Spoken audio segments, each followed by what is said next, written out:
हम आज भारत पेंशनर समाज का 44वां स्थापना दिवस समारोह यहाँ पर देख रहे हैं। हमारी चर्चा हो रही है सम्माननीय हरिप्रकाश गोस्वामी जी से, जो बीते कई वर्षों से अध्यक्ष हैं और कुछ तो खासियत है जो इन्हें हर वर्ष अध्यक्ष चुना जा रहा है। खुशी खुशी सर्वसम्मति से अध्यक्ष चुने जा रहे हैं। हम गोस्वामी जी से चर्चा करेंगे। ले बोलिए। ये इस भारत पेंशनर समाज का जो स्थापना दिवस आप मना रहे हैं, ये कौन सा स्थापना दिवस है? ऐसा है कि सेवानिवृत्त अधिकारी कर्मचारी को सेवानिवृत्त होने के बाद पेंशन मिलती है।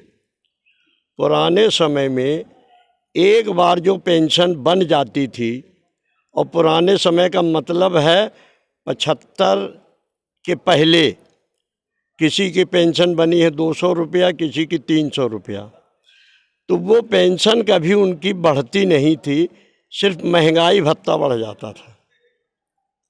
और इसके बाद हमारा जो भारत पेंशनर समाज है, इसने 1976 में सुप्रीम कोर्ट में एक याचिका लगाई कि जिन कर्मचारी अधिकारियों ने अपने जीवन के 40-45 वर्ष शासकीय सेवा में व्यतीत किया, उनको सेवानिवृत्त होने के बाद इतनी कम पेंशन मिलती है कि वो ना तो अपने परिवार का कोई दायित्व निभा पा रहे हैं और ना सार्वजनिक जीवन में वो कहीं जा पा रहे हैं।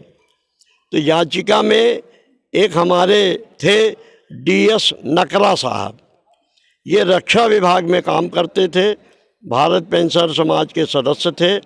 नकरा साहब ने एक याचिका ये लगाई कि जब जब कार्यरत अधिकारी कर्मचारियों के वेतन भत्तों का रिवीजन हो, तब तब पेंशनरों के भी पेंशन और भत्ते में रिवीजन होना चाहिए।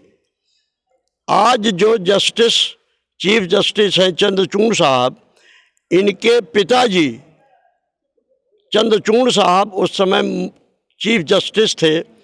उन्होंने 5 सदस्यीय संविधान पीठ का गठन किया और इस मामले को उन्होंने उनको सौंप दिया। उस संविधान पीठ ने 17 दिसंबर 1982 को ये फैसला दिया कि पेंशन पाना सरकारी अधिकारी का संवैधानिक अधिकार है, सरकार और नियोक्ता की कृपा नहीं है।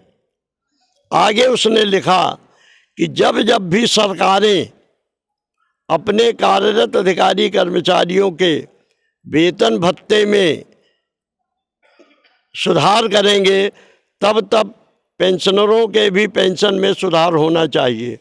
और उसके बाद से 74 से पेंशन में सुधार चालू हो गया।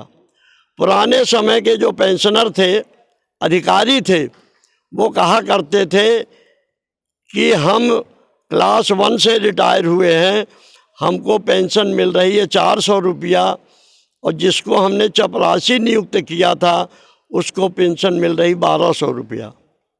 तो इसके बाद ये पेंशन रिवीजन होना शुरू हो गया और आज पेंशनरों के भी रिवीजन होते हैं। 7वां पे कमीशन भी हमको मिला और सम्मानजनक ढंग से मिला। अब रहा सवाल पेंशनर दिवस मनाने का, तो 1980 के दशक में ये फैसला हुआ था। तो भारत पेंशनर समाज ने ये निर्णय लिया कि हम 17 दिसंबर को प्रतिवर्ष पेंशनर दिवस मनाएंगे और ये पूरे देश में मनाया जाता है। इसके बाद जब 6वां पे कमीशन आया और 6वां पे कमीशन में भारत पेंशनर समाज अपीयर हुआ अपनी मांग को लेकर, तो इन्होंने ये कहा कि हम ये चाहते हैं कि पेंशनरों के पेंशन में 80 वर्ष पूरे होने पर 20% की वृद्धि होनी चाहिए, 85 में 30%, 90 में 40, 95 में 50 और 100 वर्ष में 100%। तो आयोग ने ये पूछा कि ये आपने 80 का अंक कहाँ से निकाला, ना आपने 75 कहा और ना 81 कहा। तो उन्होंने ये कहा कि चूंकि 80 के दशक में ये फैसला हुआ था, तो ये 80 का लोगों को ध्यान रहे कि ये 80 की क्या महत्वता है। तो उस समय से हमारा पेंशनर 80 वर्ष हो जाने पर 20% अतिरिक्त पेंशन पाता है। 85 में 30%, 10%, 90 में 40%, 95 में 50% और 100 में 100%। और उसी समय से हम लोगों ने अपने यहाँ ये निर्णय लिया कि 80 वर्ष के जो हमारे पेंशनर हो जाएंगे, हम उनको सम्मानित करेंगे और पेंशनर रत्न से सम्मानित करेंगे। हमारे सतना में लगभग 6000 पेंशनर हमारे सदस्य हैं आजीवन। तो उनमें जो 80 वर्ष पूरा कर लेते हैं, हम उनको सूचना देते हैं। बहुत से दिवंगत भी हो जाते हैं, उनको हम यहाँ आमंत्रित करते हैं और उनका हम सम्मान करते हैं।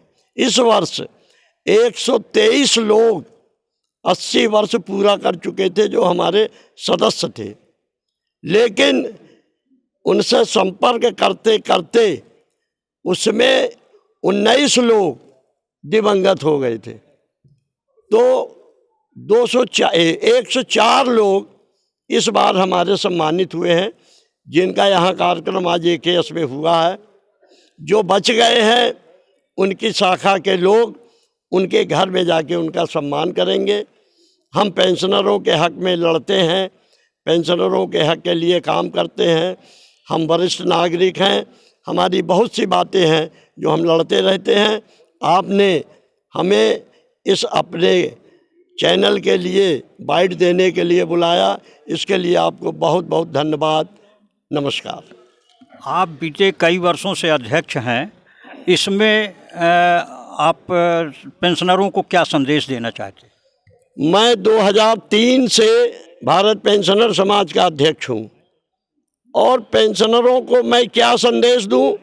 सभी पढ़े लिखे हैं, सभी बुद्धिमान हैं, लेकिन हमें वरिष्ठ नागरिक होने के नाते जहाँ देश के प्रति समर्पण की भावना हमारी बलवती होनी चाहिए, वहीं हमारा जो निजी जीवन है वो भी अच्छा बीते, परिवार के साथ बीते, यही हम चाहते हैं। और वरिष्ठ नागरिकों के लिए हमारे किन्हीं लोगों ने कहा था कि नोन, मौन और कौन। किसी ने प्रश्न किया इसका उत्तर क्या है, तो उन्होंने कहा कि जो वरिष्ठ हो जाते हैं उनको भोजन में नमक कम खाना चाहिए। दूसरा, परिवार में आप रहते हैं तो कौन आ रहा है, कौन जा रहा है, ये नहीं पूछना चाहिए। लड़के हैं, कौन उनका आ रहा है, कौन जा रहा है, और लड़के क्या करते हैं, गलत काम भर नहीं करते हो, उनमें दखल नहीं देना चाहिए, वहाँ मौन होना चाहिए। ये भावना अगर हमारी रहेगी तो परिवार हमारा चलता रहेगा। धन्यवाद गोस्वामी जी। मैं नारायण राय के साथ बलराम सेन, आपको बहुत बहुत धन्यवाद।